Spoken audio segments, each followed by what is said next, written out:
How's it going there, YouTube? Well, got a nice, bright, sunny February morning up here. We finally got a big blast of winter time. Of course, it is the end of February now, so it is to be expected. We got a couple little things I'm gonna go run around and do this morning. I'm gonna run into the scrap yard real quick because copper's still extremely high, so they don't got a whole hell of a lot, but got enough to make it worth taking in anyway.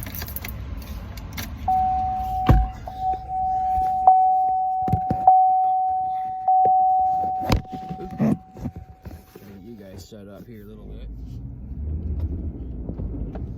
There you go. For some reason I hit the phone button trying to get things set up here, but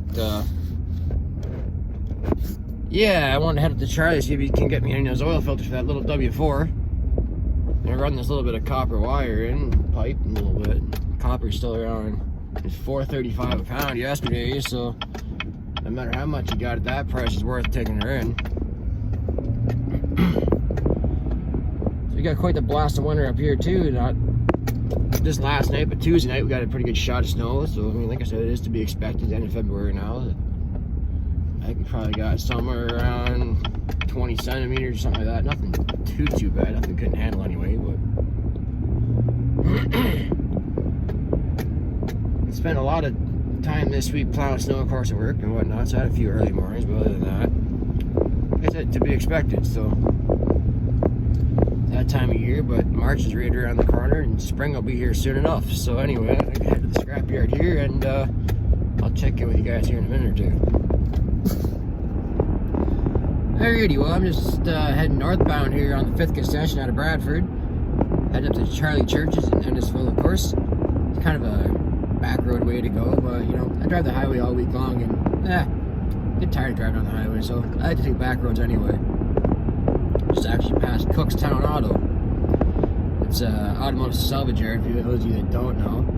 And when you come out of Bradford, when you hang right on to go up north on 5th concession, there's an old steam engine sitting out there, but I'm not sure how far away it is from the Highway 88, but there's an old steam engine sitting out, not quite in the woods, but I'm not sure what the make is. I'm sure if I asked around enough, somebody would know who it was, because some of our fellow Georgian-based team show members kind of live in this area, so I'm sure someone would be able to tell me who that is. There's an old mobile plow. You see, that's why I like taking back roads. You never know what you're going to see. I'm basically at Highway 89 here now. But anyway, we got to finish up the scrapyard there. It was probably my smallest cache in of copper I ever had in my life. Only had like 11 pounds of wire and 6 pounds of pipe. But everything was number one, very bright. Of course, A, I stripped the wire, and B, I separate the pipe from any soldered fittings or anything.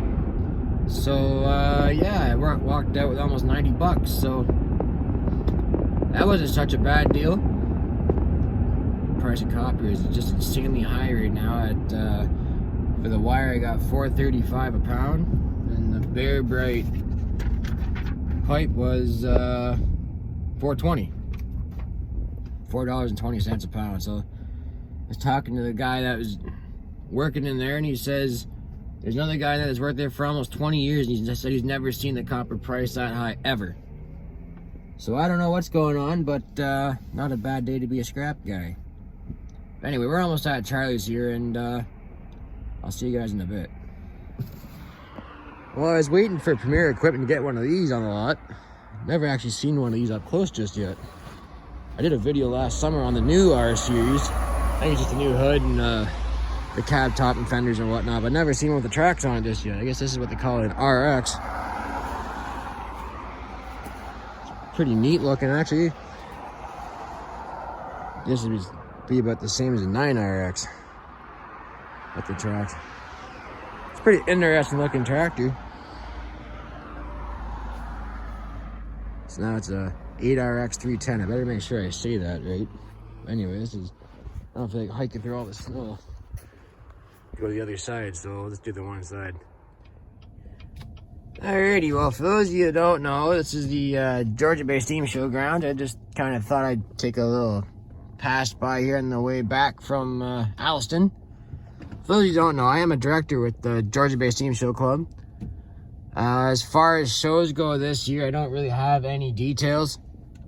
I did hear, however, that Muskoka Pioneer Power already canceled their show for this year. That's the Bracebridge show. I was never up there. I wanted to go in 2019, but I got preoccupied with something else. So maybe next year, as they say. Well, the old Farmall regular is still there. Let's see here, home of the Georgian Bay Steam Show. Hopefully we get to have some shows this year. It all depends what this coronavirus does. Like I said in other videos, I kind of hate to say, I think we're going to be SOL for shows this year, but I think anything that's later on in 2021, I think Melton or Blythe, they may have a better chance of having something somewhat normal. But we'll just have to wait and see what happens, I guess. Well, this next stop, and I guess our kind of Saturday morning drive here, this is the BEETON Fairgrounds, and since I was up to the Cookstown Fairgrounds, where our show's at now, we used to have our tractor show here.